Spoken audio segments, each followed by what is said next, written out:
Hello, everybody. Welcome to Telli Talks, where we talk about life, growth, relationships, and all things in between. I have a very special guest today, Garrett Morosky, just like the crystal. He is a serial entrepreneur, investor, and on a reality TV show, FBOY Island. I didn't want to say it, but y'all know what it is. Yeah, my claim to fame, I guess. I love it. Okay, so for the people that don't know who you are, can you tell us about your journey and how you got to where you are today? Well, I was adopted from Russia. I grew up in Pittsburgh, Pennsylvania. So Steelers, Pirates, and Penguins till the day I die. I love it. And then I moved out to LA right after college. When I was in college, I played sports growing up my entire life. And it was really weird. I took a blow-off acting class in college. And it was one of those things for me where it's like I hung out with people that I would have normally never have hung out with before. And it got me to kind of like be more vulnerable. And it was just a different side. And I really enjoyed that. So I was like, you know what? Maybe I want to try to do a little bit of acting. So I went to New York that summer of my senior year of college. And then I came out to LA. And there was just something about being in LA that like I absolutely loved. So I was like, you know what? I talked to my dad. I was like, Dad, I want to try acting. And he's like super like kind of like by the book in the sense of like a very corporate America type of guy. And I came out here and I did acting for about like 2 years. I had no idea what I was doing. I was going to like USC, going to, you know, these different schools, trying to do like student films. I did a couple of feature films and some reenactment TV shows. I had a movie that came out on Amazon called Real Nightmare. I was the high school jock. Oh, wow. And then I met a girl. Girls kind of cost money out here. And at the time, like acting wasn't paying the bills because I didn't really have any connections. Like I just went on a whim and was on like Actors Access, like just trying to like get as much like experience as I possibly could. Met a girl, and that's kind of when I took my business, and I went to school for business and math. So I kind of like took my degree and kind of put it to the test. I started helping out some companies, marketing. It's kind of when search engine optimization and paid per click ads like first came out. So I was doing that for a bunch of different clients, and then it was cool. I mean, it was a lot of fun. And then I met this guy who, have you ever seen like Cam Newton or any of those guys put their hands in those hand warmers and click a button? So he started that company called G-Tech. Oh, wow. And one day I was literally in my elevator. I had my golf clubs and he was like, hey, you golf? And I was like, actually, my girl wants me to throw away my clubs. He was like, dump her and come live with me. Like he was joking. But we ended up hitting it off. And then I went out to China for a couple of years and I helped him manufacture like these heated wearables for a company called Forza Innovations. And I mean, living out in China was nuts. So it was like, I remember calling my dad and I was like, Dad, I have this super cool opportunity. I know it's crazy. Like I was making really good money at the time. And I was like, I just want to do this. I feel like there's something like calling me to go out there. Like I want to go experience this. I'm going to go live in China for a couple months out of the year for a couple years. Let's do it. So I went out to China with him and I learned everything you could possibly want to learn from like taking an idea and turning it into a reality. And like seeing like the culture and everything like that out there. I mean, I know China gets a lot of hate for a lot of things, but it was one of the best experiences that I've ever had. It was a hands-on experience. It was one of those things that really kind of made me switch into becoming like an entrepreneur. Like, because you're out there and you're like, okay, well, I'm not making a ton of money right now. It's all about like, again, you eat what you kill. And like, that's what you have to do. So it really pushed me to like, just focus so hard on like trying to make a product. And I got to see the coolest factories. Like I got to see factories that make like, you know, Balmain, Balenciaga, Louis Vuitton, make like Yeezy, like all that super cool stuff. So that was like awesome. So we're out in Shanghai, Dongguan, Hong Kong. I was down in Hong Kong during the riots, it was just an eye-opening experience. I bet that was an experience too. It was. I have videos like literally like kids taking Mazel Tov cocktails, like blowing up like buses and stuff like that. It was nuts. It was super cool. I mean, even my buddy and I, I'm such a curious person. So even when we were there, we were like, yo, like there's like, you know, these guys with like guns and everything like that. We're like, well, let's just run into the like, you know, Polytechnic University and see if we can see what's up. And like they came up to us with their guns and like, get out of here. We're going to shoot you. Wow. But I was just curious. So I was out in China for a little bit. We manufactured these heated wearables. And then kind of COVID hit. I came home right around that COVID time. And we shelved the product that we were making. We were making these heated wearables for the NBA and the NFL, which we're now doing again But during that time that COVID hit, I ended up making some good money. And then I invested in a couple sports tech company called Fit Plan app. Invested in a CPG product that's more like a wellness product, like energy pills and things like that. Yeah, and then just recently, over the last year, I'm back with Forza Innovations, and we bought an office down in San Diego, and we're back to manufacturing these heated wearables. So think of like Therabody or think of like Hyperice. Very similar to like, you know, the products that they have, like the Venom Hyperice. But yeah, so that's kind of my journey. Yeah. Oh yeah. And then during that time, I traveled the world kind of over COVID with a girl, and I ended up getting casted for a reality TV show. I ended up cutting that relationship, and I went on a TV show that we had no idea what the name was. Oh, wow. We had no idea. We went down there during COVID, stayed in a spot for about 20 days down in the Cayman Islands. We didn't know what the TV show was called until after the show. But when we were down there, we kind of got the premise. It was like, you know, half the guys are nice guys, half the guys are F-boys. I'm gonna we have so much to talk about. Yeah. Okay, I'm gonna take us all the way back to your upbringing. We're gonna start there. You said you were adopted. Yeah. And your mother's from Russia. So how did that process start? What age did you get adopted at? Yeah. And all of that. So just recently this year, I finally met my birth mom. Not like face to face, but online. My sister found her for me. My sister was also adopted. She's actually deaf. So she found her. I was adopted when I was about, I think, 2 years old, around that age, by the most amazing parents in the entire world. I love They're the that. best. And it wasn't until after the TV show that I kind of had a lot of these realizations about who I was. Like questions or realizations? I think when you go on a TV show like that, FBOY Island, and you win the show, and then you're like, you see the cut that they give you, and you're like, am I really like this person? Yeah. And like, yeah, you're putting on a little bit of a show, but a lot of it was like choices I made during the show. Absolutely. And you get all this criticism and all this hate online, like people every single day being like, go kill yourself. I can't believe that you would like take $100,000 over the girl. Like just all that stuff. You kind of sit there and you look in the mirror and you're like, am I really like like, you know, my dad raised me a certain way. My parents raised me a certain way. And like, this is the complete opposite.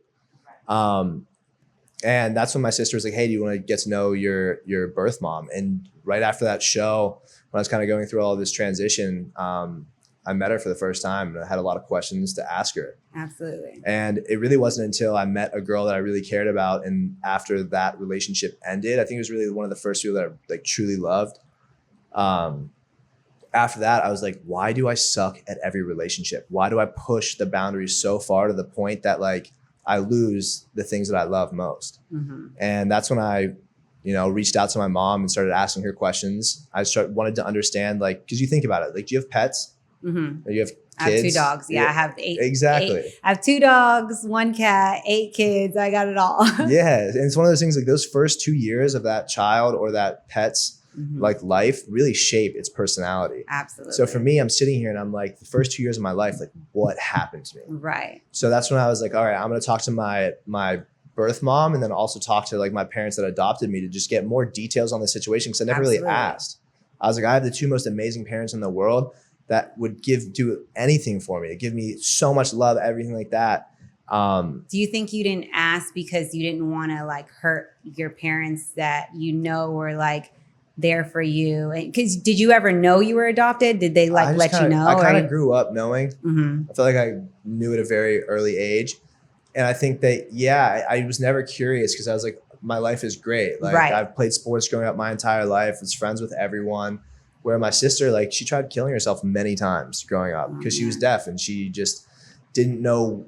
She tried abandoning herself. And even during my last relationship, I realized like, I have crazy abandonment issues, but I was using it more or less for like an excuse rather than figuring out like, okay, well, what does that mean? As far as like motivation. Exactly. Right. So I decided to go get the help, to go find a therapist, to try to understand like, what does this mean? Like, why am I like this? And like, when I talk about like my superhero, I'm like, it's my dad.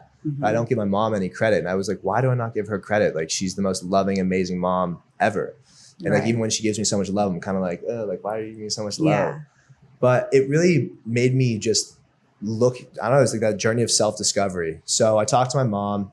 I found out that the second that I was born, I was taken away from her at birth. So think about you know, giving birth to your kid and them taking away and then coming in and be like, your kid's dead. Well, come on, can you give me my kid? Like, can I see that my kid's dead? She's like, no, he's dead.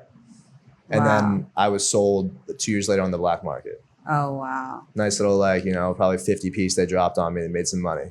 But in the early 90s, that was a big thing for Russia. They would just take babies from either like, you know, young women or people who were like poor, or like they would take defective babies and they would sell them. Very similar to like my sister. So yeah, I chatted with her about that a little bit. Her biggest thing was like, oh, I'm just so happy that you're alive, everything like that. I asked her some questions about, you know, just, you know, any like health issues, anything like that. But it's been hard for me to like really connect with her and like feel compassion, because I feel that like I have such a great life with the parents that adopted me. And like, what am I going to do? Go back to Russia? It's not going to happen.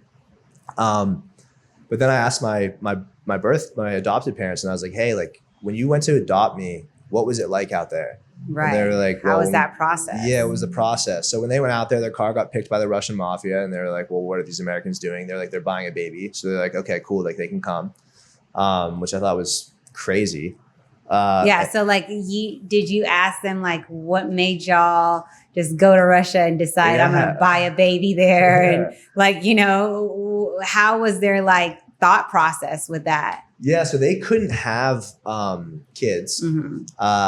And they were just praying one day outside, and a rose blossomed. And my dad called my grandparents, and they're like, I think that's a sign that you need to, because they were praying like for kids and stuff. And they're like, I think that's a sign that you need to go to Russia and adopt a kid. Because like my dad's side's Russian and Polish, and my mom's Irish and Italian. So they got set up with some people out there. And even when they went to get me, like my mom and dad were telling me, they're like, if we didn't get our car picked by the Russian mafia when we were out there, like I don't think we would have adopted you, because of the conditions that you were in was just so like gross. Like think about like when I was in China, like they have these like, you know, these pet shops where like the pets are just like stuffed on top of each other. It's just like, you feel so bad. And like we felt so bad that we were like, okay, like if we don't adopt this baby, like they might kill us. Like we've been talking to them for months, trying to figure this out. So when I heard that, like I never had, and like they said that going back to the first like 1 to 2 years of your life, I never had like a woman ever hold me. Like I didn't get love. Like they would feed me, and then after they would feed me, they would hold me over like a coffee can until I shit, and then they'd throw me back into a playpen with a bunch of other babies. So sad. Yeah, and when like they went to even get me, they said they put like toys in like this room, and they're like, this looked like I never have seen the toys ever. So I sit there and I was just thinking like, okay, well now that I've learned all of this over the last couple of years, it just makes me realize that in like just my connection to like a woman or female, like it's always been lacking. Like I've had those abandonment issues. Like in relationships, I will test people to see, oh, well, how much do they love me and how much can I get away with, in order to see like if they'll stay with me and not abandon me. And I didn't realize that until, again, like you don't realize until you lose someone that you love. And I think for me, that was like, I don't know. It's tough. It's a lot. That's tough to, and you know, I say this all the time. I have conversations with like my friends and my family, and I feel like a lot of people in life deal with deeper rooted issues that you might not know until a situation comes up, you know, where it's like for me, for example, like I was modeling since I was 3 years old, and my mom had me in like beauty pageants, and, you know, you have to have these perfect teeth. You have to have this hair, and you have to look a certain way, and you have to work out. And, you know, since I was 3. That's so crazy. Like I'm 35 years old now, and I'm like, I don't like mess. I don't like everything has to be perfect. Everything has to be in line. Everything has to be clean. You know, when I'm stressed, I clean. Like, you know, some people have different vices. Some people smoke, some people, whatever, you know? And I just feel like that's a deeper rooted issue that I have, because it goes back to like when I was 3 years old, and like having to do these beauty pageants and having to be perfect and not make any mistakes. And, you know, and that carries on, because it's like, you don't know how to kind of, I guess, handle those traumas that you have if you don't know it's a trauma. Exactly. You know what I'm There saying? you go. So, and then my dad, on the other half, he's more like, you can't do better if you don't know better. So it's like, how am I going to do better if this is all I know? Yeah. You know, and this is what I know. And, you know, so I just feel like I'm so glad that you're seeing a therapist, because that's just so much more of a relief that, you know, you can talk to someone about what you've been through, what you're going through. And that's just such a positive step in the right direction, you know, because it's like, at the end of the day, I feel like everyone has, like I said, deeper rooted issues, whatever that may be. And I feel like if someone loves you enough, they're willing to like learn with you and grow with you, as opposed to like knowing that you have this issue and then kind of just being like, okay, well, you need to figure that out on your own. Yeah. And even if you do, regardless, like, you know, as your own individual, I feel like that's something that you've already felt, that abandonment, and you have these like amazing parents to help you and support you on whatever it is that you do, but also within yourself to like, hey, I need to go do this. Hey, I need to talk to my mother. Yeah. Hey, I need to see a therapist. Hey, I need to fix this problem. Like, first and foremost, that you know it's an issue and that you're addressing that it's an issue and you know you need to fix it. So like, I commend you for that, because that's amazing within itself. You know, it's a lot, and I already know life is a lot to deal with as is. So it's just to add more to that plate is like, whew, like you just want to take a breather. So speaking of vices, like I said, my vice is cleaning, you know, like it's like if I'm stressed out, or if I got so much to do, I'll start just tidying, or I'll go to my friend's house and I'll be like, oh my God, it's a shit show in here. Like, we need to clean this up, you know? You're stressed out. Yeah, like I'm like, I used to get mad at my man for like, I used to call it like a snake. Sorry, babe. I used to call it like a snake. Like, he'd take his clothes off and it'd just be like right there, and the hamper's like 2 feet away. And I'm like, why can't you just put it in the hamper? Like, you know, it's 2 feet away. And then there'll be an argument like, I'm just getting in the shower. Like, let me shower and then put it in the hamper. I'm like, why can't you just put it in the hamper now? You know? So it'll be that today after the gym. So it'll just be like the littlest things where I'm like, if you clean as you go, it's less of a mess.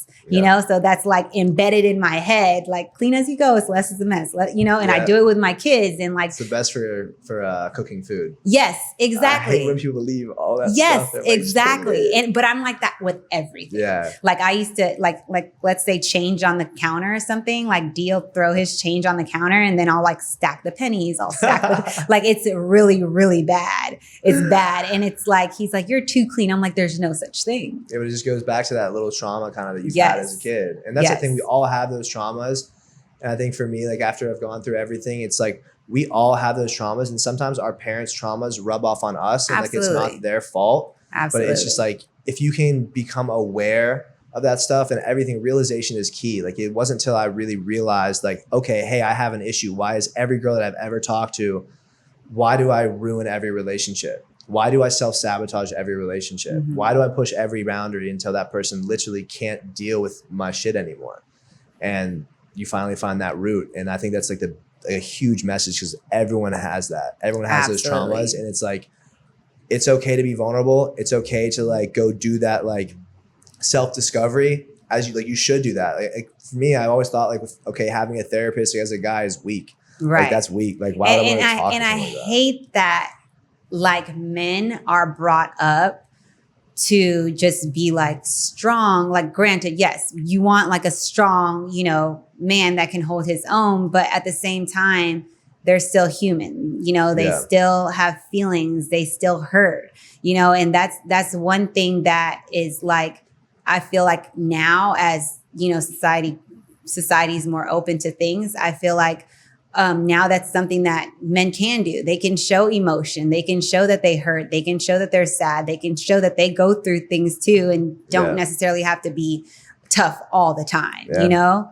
Just like with women, where it's like, you know, we're supposed to be submissive, but we could still be strong. We could still go to the gym. We could still box if we wanted to. We could still kick ass just like guys do, you know? So I just feel like I'm glad that stereotype is like kind of slowly fading, but still there, but you know. Yeah, it's still there a little bit. But I think also, like, whenever you go too kind of learn more about yourself. It also helps you to be more like empathetic with a significant other as well. You get to like kind of understand their problems. So a lot of times like guys won't want to deal. I've caught myself doing this. Like I didn't want to recognize my traumas, so I couldn't recognize or understand their traumas, even though they would tell me certain things about like their upbringing and stuff like that. Like whether or not, let's say like, for example, like that person's, you know, parent was like an alcoholic or something like that. Well, you kind of see like how it like translates to them as well, or like, you know, their parents had issues and like, you know, their parents would get, for example, like in fights or something like that all the time. Well, then you start to realize you're like, okay, well, how does this person deal with conflict? I'm the type of person when there's conflict, like I want to immediately, you know, resolve it. Where for them, like they run the second like there's any conflict, because they might have had something where their parents got in fights all the time. Deeper rooted. Yeah, they're like, I'm closing my door and I don't want to hear what's going on. Yeah. So I feel like that's relationship one, communication first and foremost. Like how you communicate, when you communicate, and like just how you choose to resolve the problem. You know, like some people might be like, oh, I don't want to talk until I'm ready to talk, until I'm not mad anymore. Some people might want to talk about it right there so we can handle it right now, so we don't have no problems moving forward, you know? And I feel like it goes back to, like you said, how you're raised, you know, or like deeper rooted, like what you see, how you're raised, what you know.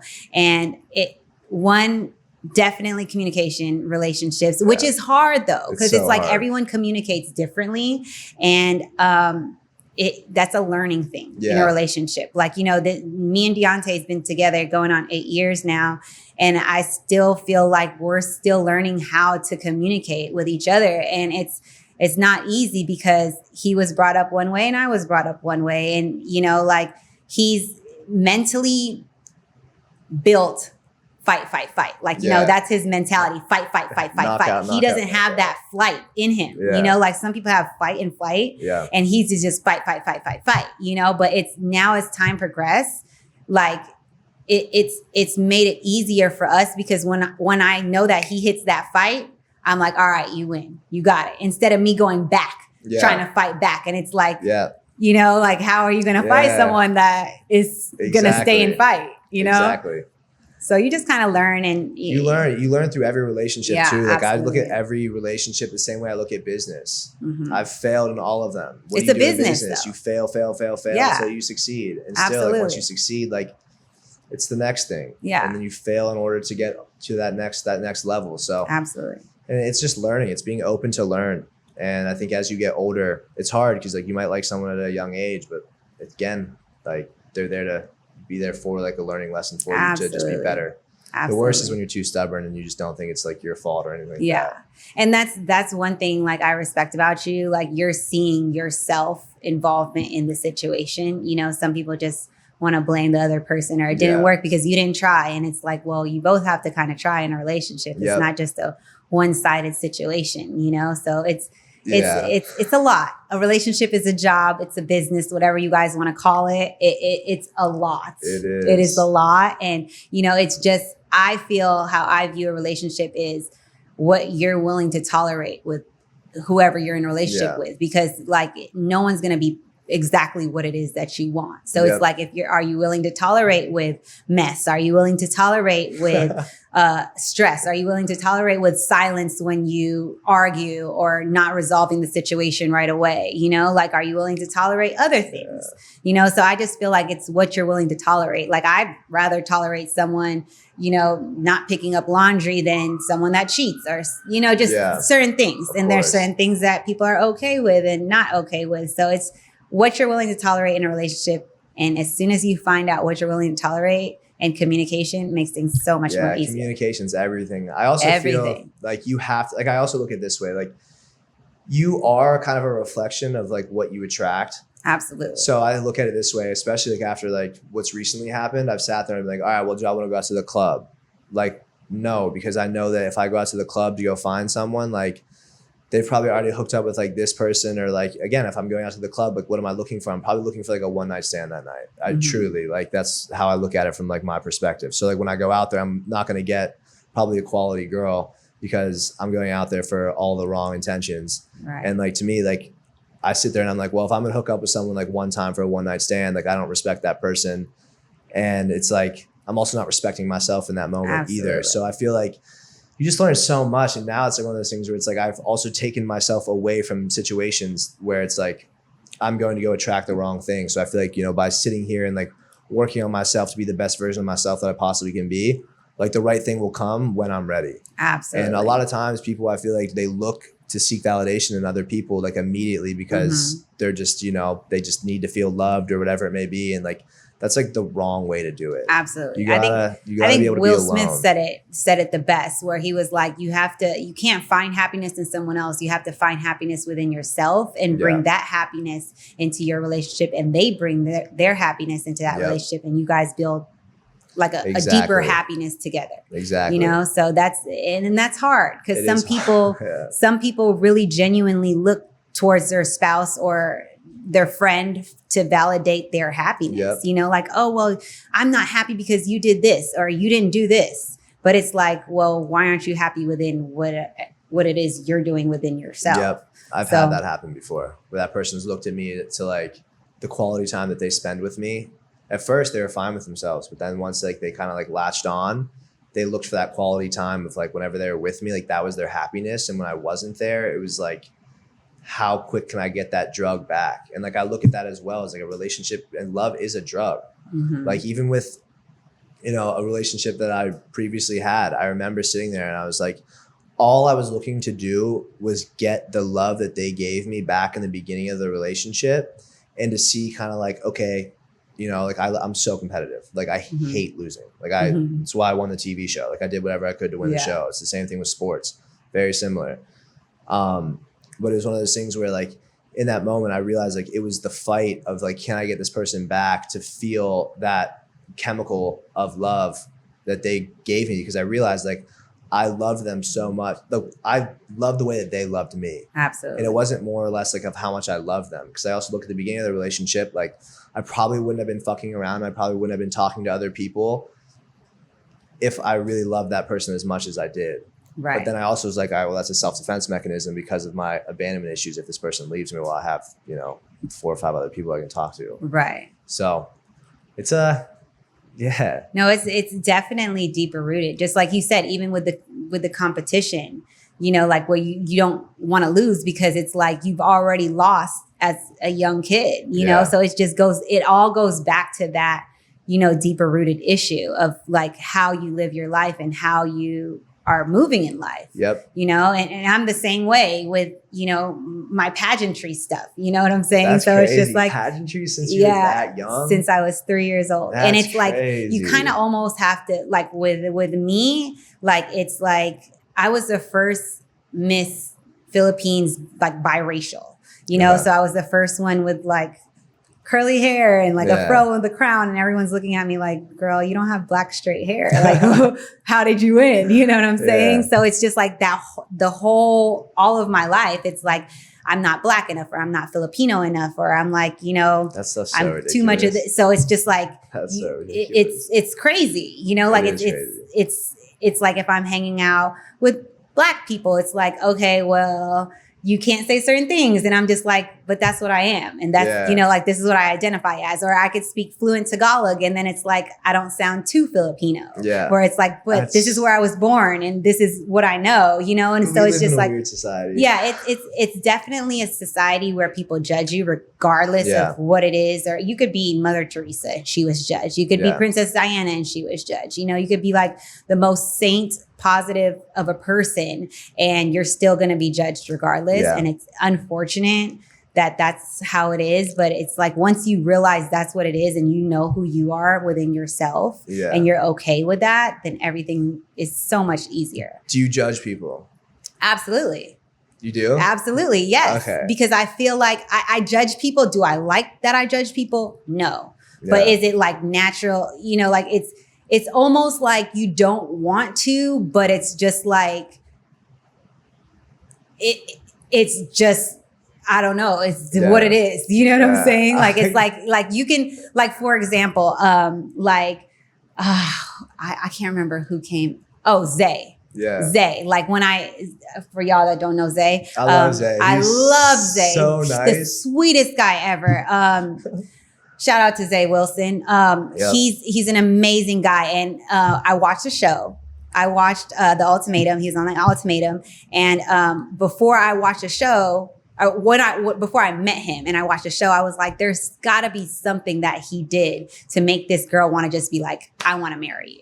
Yeah. You know what I'm saying? And I was like, he probably cheated. He probably, was in the club too much, or, just judging him, and then when I spoke to him, I was like, oh my God, I just want to give him a hug. Like his story is just so like, it's not what you expect it to be, and especially like what happened and what was portrayed on television. And that's one thing that I'm not like a fan of when it comes to reality TV, because I did reality TV too. Yeah. And it's the fact that you have no control over your likeliness is just annoying to me, because it's like, because this is what's portrayed, that doesn't mean that's solely who I am. Exactly. It could be a part of who I am, but it's not all of me. And that it's focused on that like, this is all I am. And then you have these like internet trolls that are just like, oh yeah, it gets crazy, stabbing at you. And you're just like, what the hell? Like, this isn't who then you start questioning yourself, and you start questioning like, damn, am I really like this? This is how and for me, like with my reality, it was, I got pregnant on reality TV. So my storyline completely changed. So it was just like, that's my story now, but it's the pregnant one. Yeah, the pregnant one that's trying to get a ring that sounds like she's nagging all the time because she just wants the ring. When little did they know, me and Deontay was talking about a ring like way before we even got on the show, years before we got on the show. So it was kind of like, okay, now I'm pregnant. I'm not about to be playing house. What are we doing? Yeah. But it wasn't every day that I'm like, hey guys, give me the ring. You know what I'm saying? Yeah. So it's like, that's kind of like how it was, but it's just unfortunate that you don't have control over your likeliness. So like if I was to I don't know if you're the same way, but if every single girl that I talk to now, like moving forward, I don't like really tell them much, and they all end up searching online, seeing the show. And like, I've had girls who literally have just ghosted me just solely because like, wait, you won FBOY Island, you took $100,000 over a girl. It's like, you guys don't realize, like, the only time you really spent with those girls is different than, like, for example, like Chase's show, Too Hot to Handle. Yeah. Like, you're with those people, like, the entire time. Or, like, Love Island, where, like, you actually sleep with someone in bed. The only time that we ever hung out with those girls was, like, us talking one-on-one right now. That was it. It was only in front of cameras. So it was, like, you probably spent maybe, like, if you made it to the absolute end, 72 hours with a person. Oh, wow. And you're on an island for a month. So you're sitting there, like, you become best friends with the dudes that are on the show pretty much. Right. But the girls, you're just sitting here. And like, for me, like, I'll never ask a girl to be my girlfriend until like 6 or 8 months in. Right. So you really expect me on some TV show knowing filming for 72 hours. So let's take it back. How did you get on like when you guys went on the show, you went with your girlfriend at the time, or did you meet her on the show? So no, when I was dating a girl leading up to the show. I really was a fuckboy an F-boy back in the day. I dumped her right before the show. I was just like, hey, like, didn't even tell her I was going on the TV show. I was like, so it wasn't like you guys went on there together. You were like, no. This is done. But I should have broken up with her a while back, just because like she had her own issues that I didn't find attractive. But I was like, she was going through a lot in her personal life, so I didn't want to like break up with her. I just felt bad. Right. And yeah, probably like 2 days before I went, I just never spoke to her ever again. Went on the show, and then I won the show. I actually needed her on the show at one point. I felt bad. I kind of called her and manipulated her, and I was like, hey, like, making it to the end of the show, but they found out that I had a girlfriend going in the show, and they want to FaceTime you. Like, can you like, So she did it? Yeah, she did. Oh my God. Because on the show, you're not supposed to have phones, but I have like 3 phones. So like, I had backup phones. So I called her on one of my backup phones, and I was like, hey, like, I need your help. And she came through, and I feel bad because I manipulated the situation because I wanted to win the show. So bad. So he's changing, y'all. I'm changing. And that's, again, like, I have these conversations with like my man, his team, my team. And it all goes back to how you're raised and deeper rooted issues. Like with every situation, Everything. it always goes back. It's like giving me goosebumps because it's just so factual that like your upbringing, and just like if you was to see someone on the street, I guarantee you, if you have a conversation with them, how they are as a person goes back to how they were raised or what environment they were in, or like who they are as a person is because that's what they were taught by their parents or by their friends or the streets or whoever raised them. Exactly. And it's funny you say that because I've seen a lot of that with girls that I talk to now. It's like the biggest thing that I want to know is like about their upbringing, how they were raised. Like, okay, like how do you deal with conflict? Versus like, you know, back in the day, it was just really about like, okay, like who can I hook up with, and like, you know, what can I do for my ego? But it's deeper now, and that's a good thing, you know. Ego's insecurity, and like, it's deeper now, which is nice because you can connect with someone on a deeper level like that. And I don't know, like I look at like again past relationships where like that person's like how you're saying like you like to clean. Like I go to the gym. Like I've had people who like turn to the bottle immediately, and like that to me like. That even hurts me, like knowing that like because I've hurt you, like you're gonna turn to a bottle now, right? Like and that like it messes you up. I feel like you learn more, and it has helped me with relationships a lot now. And one thing that I've learned as well too is you only have control over yourself. Like, you know, like it's almost like one thing I can't stand is when people blame other people for what they do, you know, because everything in life is a choice.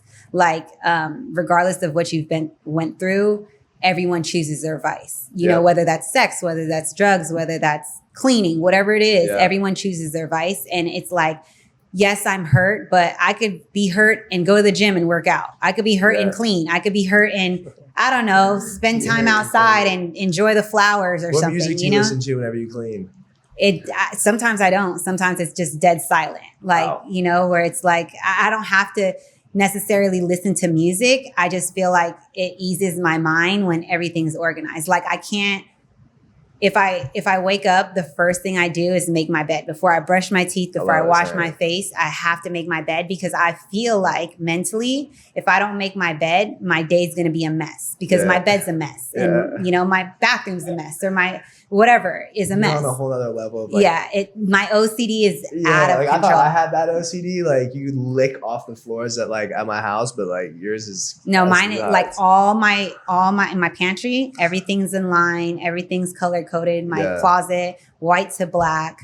That's great. Yeah, it's my color. Same with my closet. Like I have my black shirts, my blue shirts, my white shirts, my jerseys, everything like that. Yeah, it's really, really to the point where I'll see my man's closet and be like, oh no, this needs to be organized. Like you don't even have to ask. It's just he done. Probably loves that you do that. Yeah, he's like every time but it's crazy because we have multiple houses. So if I go to the house in Alabama and I'm like, he'll like lock his closet door and I'm like, oh, it's locked. I can't get in because I know it's going to be a shit show in there. You know what I'm saying? Funny. Where it's just like you try on clothes and some people just put the clothes back down. And I'm like, no, I try it on, put it back on the hanger, put it back in its place. Like everything has a place. And I just feel like it's easier when everything has a place. Like my fridge is like butters, drinks. Oh, it's like veggies, like labeled. Like it's bad. It's funny. Bad. I do have something where like if you went in my car and you to grab something from my car, right now, I'd be able to tell you where it was at. I have that. I could do that easily, but no, labeling stuff. Yeah, it's next level. It's definitely next level. Like my pantry, everything has its own little basket. I have a question. If you could give me one piece of advice based off of like your life experience, what would you give me? What's that piece of advice you would give me?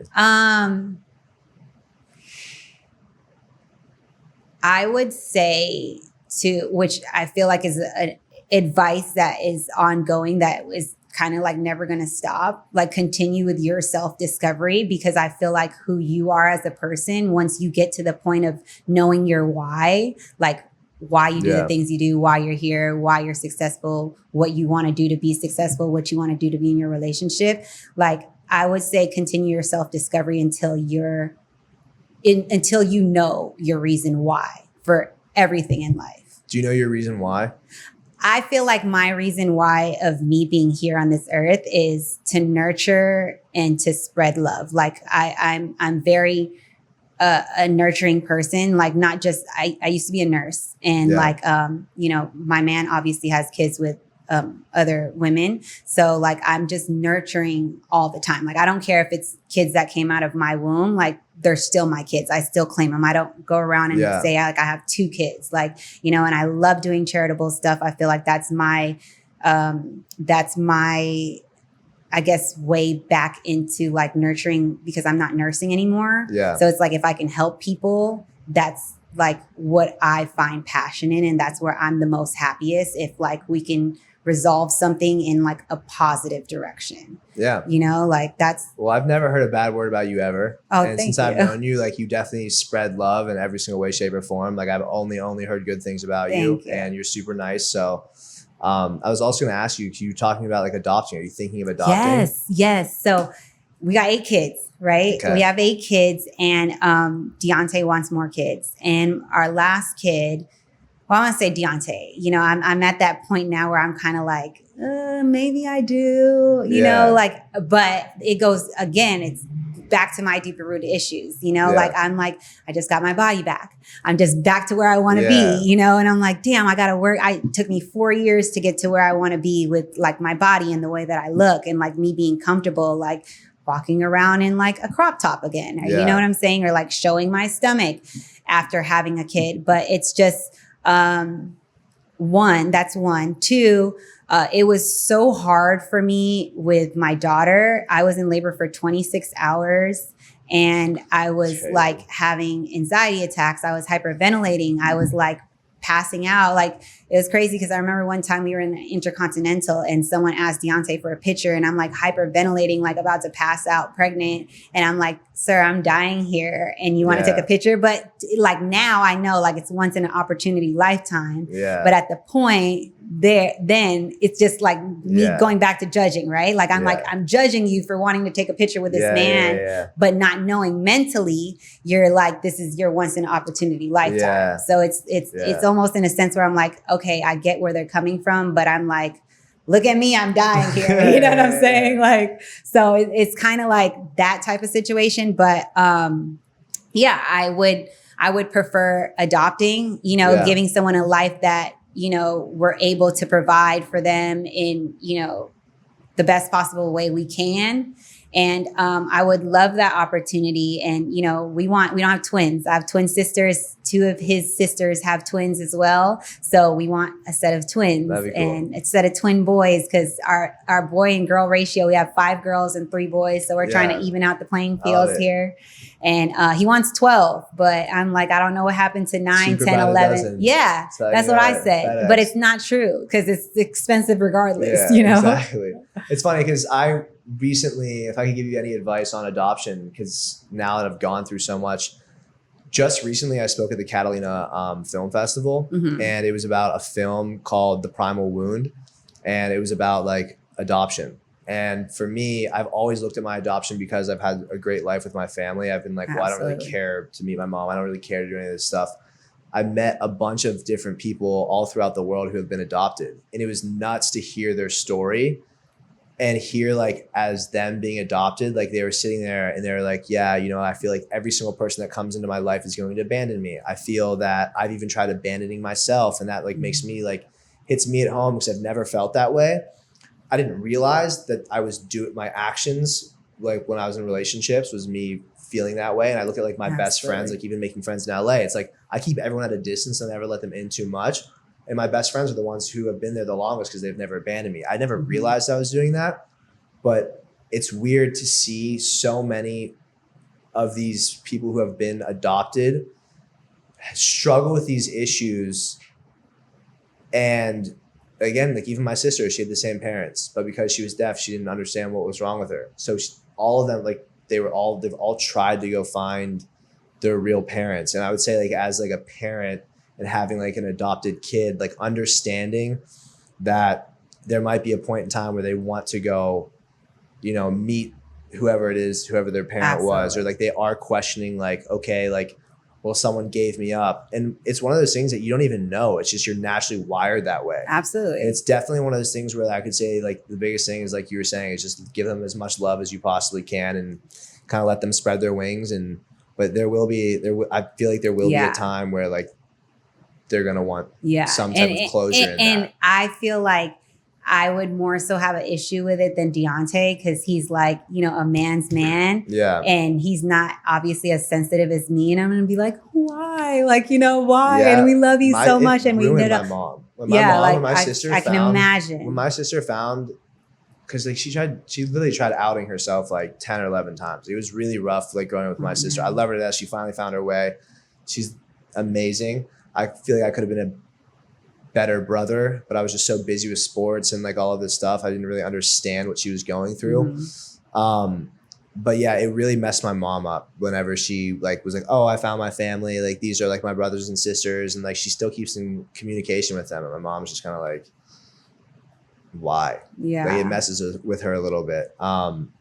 Yeah. So it will definitely mess with probably you a little bit. But I think that like as you kind of let like the time go, like my sister doesn't really like, communicate with them that much anymore. And like she kind of realized she was just kind of cry for help or whatever, just to understand more. Where it's like it's not greener on the other side. Like the grass isn't greener on the other side type of situation. It's greener where you water it. And I you know, like my son's 16 now, right? And he just recently went to go live with his dad, and it just like broke me. And I'm like, oh my gosh, like, you know, like, why would you want to leave? Like, this is, you know, like you're in a great situation. You're doing what you want. And as far as football and school and, you know, like all these things that you want to do, why would you want to leave? But it's always that like, hey, I haven't lived with my dad. I want that, you know, perspective of life, or I want to share that moment with him. And it like broke me, because it's like, I've had you all to myself since you were 2 years old. And then, you know, out of nowhere, it's just like, you want to stay with your dad. But I get it. And I, you know, this is something that I talked to my dad and Deontay about too. And Deontay's had him since he was 8 years old too. So it, you know, that hurts the both of us to just be like, hey, you're just like, where are you going? Yeah, exactly. Like so it's kind of almost like they're old enough to make that decision and know what they want. And it's almost like they need to learn that on their own, you know, and you have no control over it. And that's as a parent, it's hard to know that like you raise someone and you set these standards and these morals and these goals that you have for them. And then they just go the other way. And you're just like, you know, like you work so hard. And then, but I get it, but it's almost like it still hurts, you know, like it's still like, oh, like every day that, you know, he's not in the house anymore. He's not, you know, like I can't go upstairs and be like, is he in his room now? That I'm just like, damn, like, you know? Yeah. I mean, I feel like everyone kind of like, I'm sure you've had a rebellious phase. Oh, 110%. I look at like, even like my dad's the most humble, like amazing father you could ever have. It's like one of those things where it's like, I want to ultimately be exactly like him at some point. But like during my time of like growing up and everything like that, like it's definitely been like, I've been an absolute like nut job, like getting in high speed cop chases, like again, being a terrible that boyfriend, like rush. just doing just so many dumb things as a kid.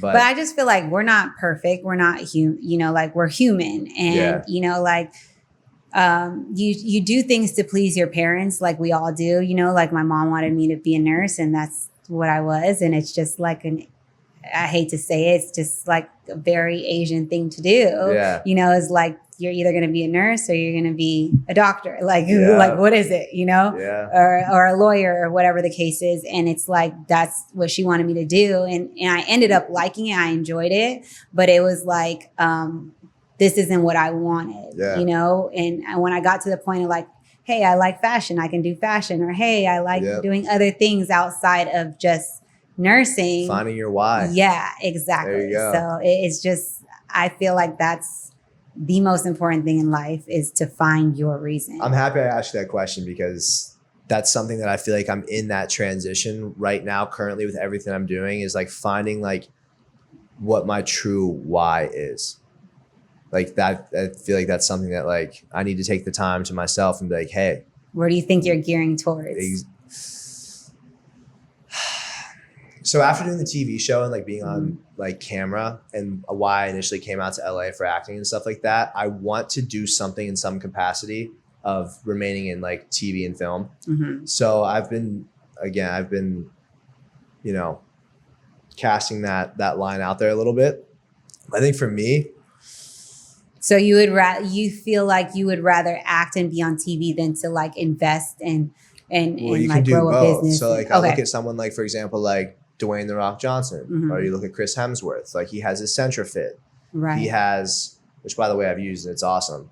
You have Dwayne "The Rock" Johnson. Like I love that dude. Like he's to me like a superhero in like his own right. Like Absolutely. His Zoe energy drink, I smack one of those a day. It's like one of my favorite things. I haven't bought his Under Armour like you know gear yet, but like same with Mark Wahlberg, like very similar. Like I like that they stay in their lane of like the TV and film, but they also set up their own businesses and things that they're passionate around. And like that's something that like ultimately like for me that's an end goal for me. Absolutely. I'll always stay in the business realm. I'm too competitive to not, and I'm too curious as a human being to not like if I like something or I'm passionate about something, like to not like either put money into it or, you know, start something in that field. So. Absolutely. And I feel like it's amazing that, you know, there's people that just focus on one thing and that one thing might not be forever and always. And I just feel like I'm the same way. Like I do multiple things all the time and I'm always like, oh, I can do fragrance. I can do clothes. I can do drinks. I could do this. I could do that, you know, like just open up your horizons. Cause I just don't feel like everyone's just a one-trick pony. And, you know, you could just do so many different things, but like also discovering yourself and all the things that you do and all the things that you like is just amazing. Exactly. And being able to do that. I mean, again, you look at someone like, for example, like you or like, you know, Logan Paul or like Jake Paul might go to the fight this Saturday. It's like, you look at what they've done with their brand. Like they started out on YouTube and stuff like that. Jake did a little bit of acting, but now it's like whatever realm that they want to go in. People are like, and I feel like even like for like boxing just in general, like I'm hooked on boxing now. Like I love going and watching Callum. I love watching Deontay. I love watching, you know, just like Chase or like just some of these like influencer fights. I love watching like Jake Paul try to beat up people. Like, and I feel like, you know, again, like I feel like that's helped the sport a lot. Absolutely. As well. So absolutely. No, I think it's amazing how like just, you know, people can grow their brand outside of what people know them as. And that's kind of the reason why I started the podcast actually. So they asked me to do a show based off of like interviewing different wags, like wives and girlfriends of sports stars. And I was like, that's not something that I want to do because I don't want to bash men. Like I feel like my purpose in life is not to like go towards the negative route and just like, you know, bash and hate and negative and not necessarily saying that like all wags like want to bash men, but I just don't want to talk about like, you know, the bad things about men or just like solely focus on a relationship you have with someone outside of getting to know who you are in your relationship or that actual person. You know, like I feel like everyone, like with you, for example, like, you know, everyone knows you're on this show, but it's like, who are you as an individual? Who are you as a person? And that's kind of why I wanted to do my podcast based on people's career, based on their relationship and getting to know them like in between all of that and outside of what they showcase on social media. And just like people from the outside looking in, like let's say we have someone watching that wants to be on a reality show and not necessarily know what it can bring to the table. But it's like, okay, he's on this reality show and he's portrayed this way, but he's also, this is who he is as a person and as an individual and what like people don't see on social media. And that's kind of why I wanted to do my show. Yeah, I mean, that's the thing. There's truth behind all of it, but you're right. It's one of those things where it's not all of you. It's not all of you. Not even close. It's like maybe 5%. It's literally like, and that's how I was on the show because I was like, they were just like, oh, she's a gold digger and she's just nagging and she just wants to get married and this and that. And I'm just like, but to be honest with you, Dee brought up marriage, not me. Like, so, and people never knew that until like, I was like this is what it is. Yeah. You know, like D And then wanted you to say get it, matching and tattoos, not me, you know, like, so it's not necessarily saying that I didn't want that as well too. It's more so like, you know, the pressure was on me and it was making it seem like it was just me that wanted this. Yeah. And I was pressuring and that's not what I haven't it even is. seen the show. I have to Oh check my it gosh. out. It's, That's how I feel. Like, people are like, oh, they watch the show. I'm like, dude, I'm just this absolute savage on it. Like, they just make me a savage.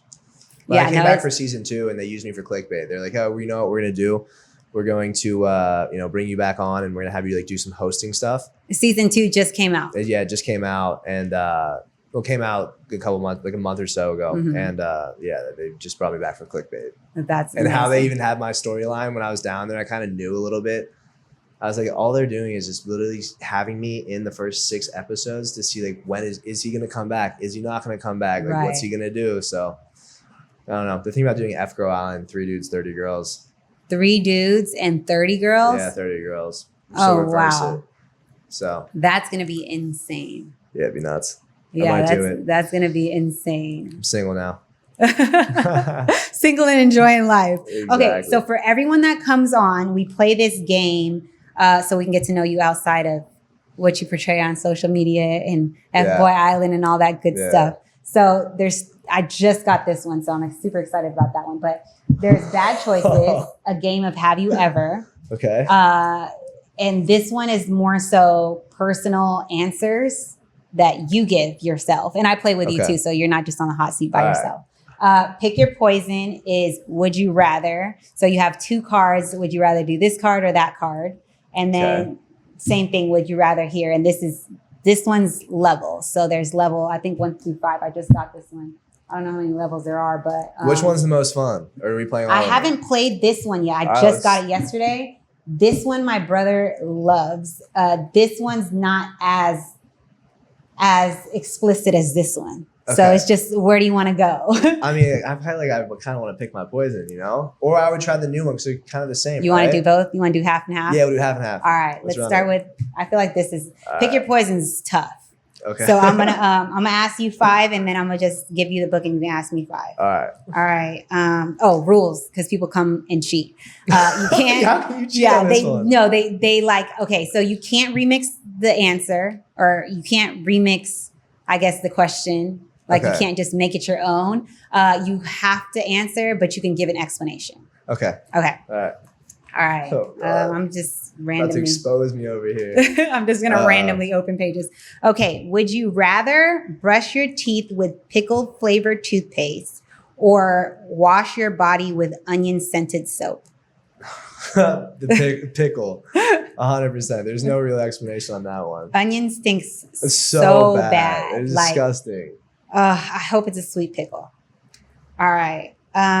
People who like eat pickles though, they're like, oh yeah, like I'm gonna eat a pickle tonight. I'm like, so random. What's wrong with you? Like, yeah, I'm not a big pickle. I don't even like them on my burgers, to be honest.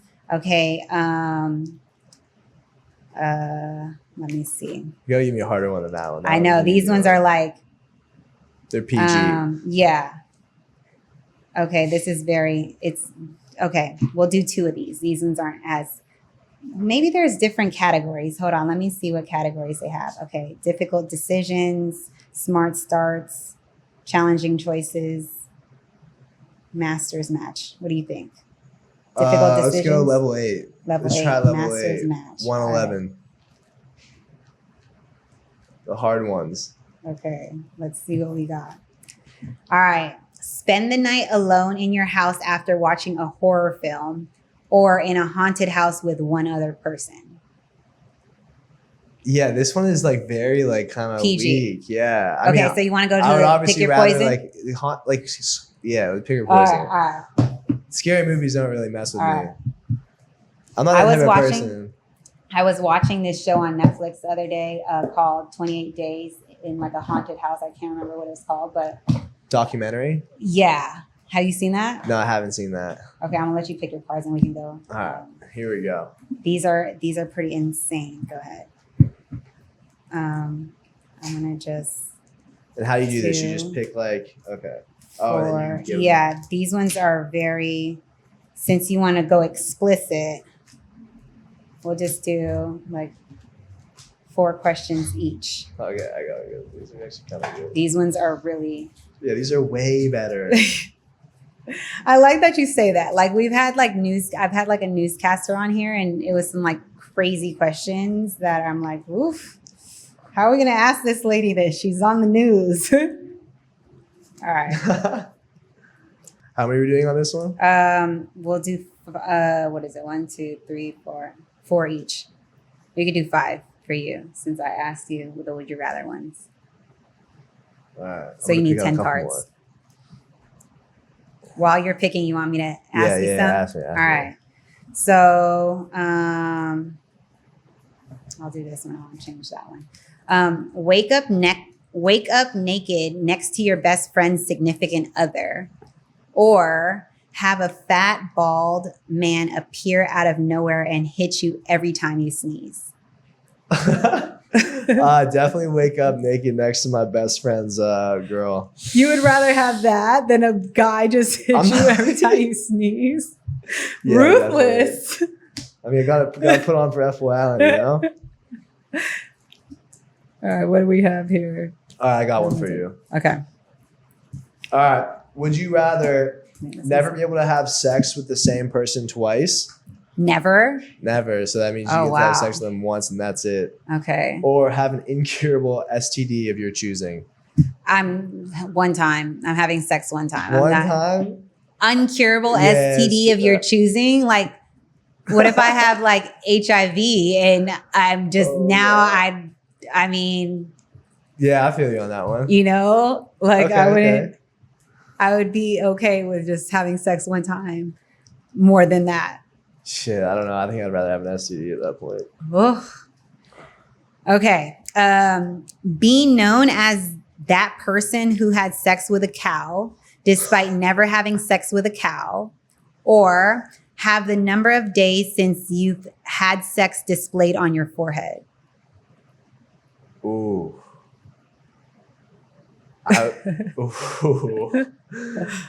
I'd probably go with having the number of days of not having sex displayed on my forehead. Over the cow. Over the cow. Yeah, that's a bit much. For sure. Okay, I got another good one. All right, would you rather pee out a small worm or use a cheese grater to remove all the skin from your left forearm? I'm doing the worm. I'm doing the worm. I feel like it would hurt like all hell, but I've had a kid, so it can't be that bad, right? I don't even know like what a girl like because men have like a pee hole, but like what do women have? It's just like a pee hole too. But isn't it like really small? Like, yeah, but I mean, like I would rather pee out a worm. I mean, we have kids, we have babies, true. I mean, different hole. But I would definitely rather pee out a worm than. This is foul. Yeah. I would rather pee out a worm. Okay, there we go. I'll take the worm. All right. Discover your significant other has been sending your nudes to their friends in a group chat, or get 3 tattoos of your mother's face surrounding your genitals. Whoa. What was the first one? Discover your significant other has been sending your nudes to their friends in a group chat, or your mom's tattoos 3 times around your genitals. Oh, man. Well, I've had the first one actually happen to me. Really? Yes. I've had the person that I was with when I first was talking to them send my nudes to their friends. Why would you do that? Like, why would you? Here's the thing. Why would you want other people to see what you're dealing with? That's just insane. I have no idea. I would never do it. Every single nude that I've ever gotten from a girl no one has ever seen. Ever. It should be that way because it's like that's a private, intimate moment, and it's just really like weird. And like, what if your friends like what they see? Yeah, I mean, I have boys that like literally will like send me photos of like their girls. I'm like, bro, why are you sending me this? Like, you're dating this girl. That's this is so really weird. Like, I almost like you have no respect for the girl. Like, that's so weird. But then also it's for them. It's like an ego thing. It's like, well, this person's hot, and it's like. But it's like, what if they're hot to where someone else likes them and tries it, and it's like you're opening up that door. Yeah. Weird. I Okay. don't like my head to go there. Have triplets with someone you only met once, or have your mother forget about your existence. Oh. See, it's funny because I've been so bad in relationships lately, like I've kind of sat there and I've been like, like if this girl kind of fits an athletic build, like, you know, like I would I would have a kid with her and just take the kid and have my own kid. So I would definitely go with have triplets with some random chick that I meet for the first night. Yeah, no, facts. I love my mom too much. Can't do that. Yeah, no, definitely. Okay, here we go. I got a good one for you. All right. Would you rather let out a smelly fart every time you orgasm? So embarrassing. Or would you rather offer oral sex to the 5th person you see every day? Damn. That's a lot of people that I see. The 5th person every day. Oh no. And you don't even know what that person looks like. Oh no. I'm just hopefully a smelly every day. Yeah, a smelly fart. You know, that's something that you got to tell someone ahead of time. You got to be like, you know what? I got this disorder. I got this symptom that I deal with, and it just happens. Sorry. I mean, I've definitely had an anal and I've been like, yo, what is this? Oh my gosh. It's like this. a horror thing. Okay. You got 2 more? I got 2 more. All right. Here we go. Would you rather have sex with someone 40 years older than you? 40? 40 years older than you? Damn. Or would you rather make out with someone who hasn't brushed their teeth in 2 months? Like you even said, like for the pageants, you always had that perfect teeth. You got perfect teeth. I would probably do the older person. Hopefully they look amazing at 70. 5. My dad's 60, my dad's 65 and he's your dad's a good looking guy. Yeah. You know, like if it's someone that is like that's what I'd rather but go. not. It's funny. I hate like smelly breath so bad to the point that the last person I was with, like I actually was like they ended up getting teeth. Because like their breath, they had like something wrong with one of their teeth or whatever, and they ended up like getting their teeth changed, and then we dated because of that. Oh my gosh! I don't like I'm like I'm a stickler for like you know how people have like they look at like your breasts or like your butt. I'm like, if your teeth aren't like good, because I mean, like I gotta see that every day. And it's like you gotta kiss that person. Yeah. You know, you have to be in that person's face. You gotta wake up with that person. That's just like I just met someone who like couldn't be more perfect, but like their teeth are messed up right now, and I'm just like, it's such a turn off. Like I've never seen anything. I just want to be like, can you like you? So you judge people too. Like I'm not the only judgmental person here. I'm one of the most picky people ever when I wouldn't date the girl because her teeth were messed up. I feel like, you know, you get to a point where you kind of know what it is that you want and you can be picky. And you can get it like, too. And you can get it. You know, it's like, hey, I take care of myself so I can have a choice. Yeah. You know, so like I said, it's like what you, again, you're a mirror what of you what attract. you attract. Absolutely. So. Absolutely. All right, last one. Oh God. Have a family member walk in on you peeing on your partner. So you have to pee on D. Jesus. Or call everyone you ever slept with and tell them you have HIV. Oh man. Sorry, Dad. Sorry, Mom. But I'm peeing on D. Yeah, I'm sorry, babe. She's a freak like that. I would rather that than to be like, hey guys, I got HIV. Maybe so. You know, everyone would, especially with like the platform that you have. Everyone would like it'd probably like, come out at some point. Like people would be talking about it. Yeah, and that's not cute.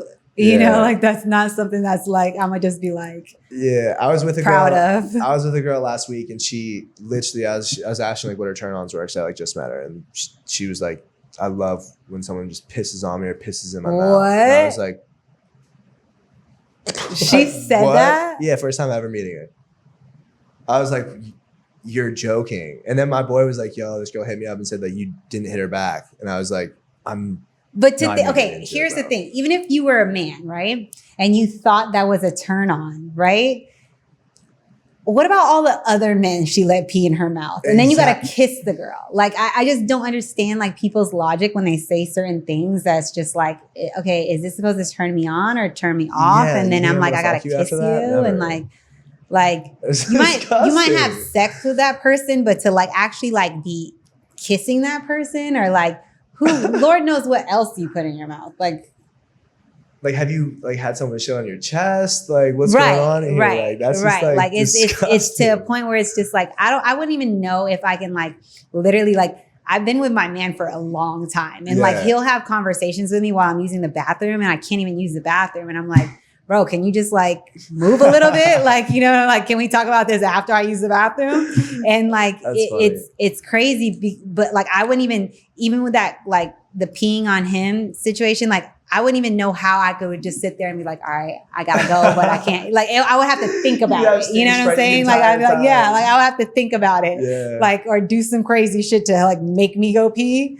Yeah. But I just wouldn't, I don't know. That's I wouldn't feel like just comfortable, like just like, oh yeah, I'm just gonna like, here I go. You know, like I would just. That's just so weird to me. Like I get like crazy. Degrading someone and like that being a turn on because like I love that obviously, but like again, like pissing on someone like that to me is like just the next level of just like that's like disgusting.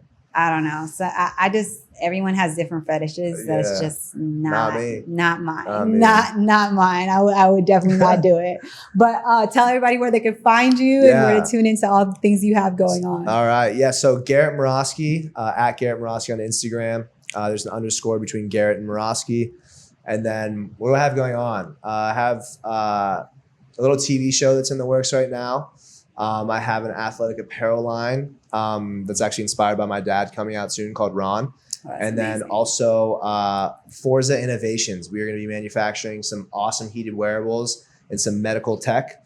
Getting some patents on those that I really believe are going to change the lives of a lot of people that struggle with chronic back pain. And oh, sign me up. Like my back, I have to sleep with like a leg lift. So my back can like be on the bed completely because like my lower back is lifted. So like I have to. I feel like we've been taught how to sleep wrong our entire lives. I swear. I just got a super nice mattress the other day because I just moved into this house. But like, I feel like, I don't know. I sleep weird every single night and I don't know what's wrong with me at this point. I've tried I've tried on my stomach. I've tried on my side. I've tried on my back. I've tried it just doesn't work. It just doesn't work. Yeah. The leg lift's the best thing. And I just feel like I'm like 60 years old sleeping with a leg lift. But that is it for Telli Talks. And tune into all things Garrett has going on and to all his business endeavors. And that's it. Deuces.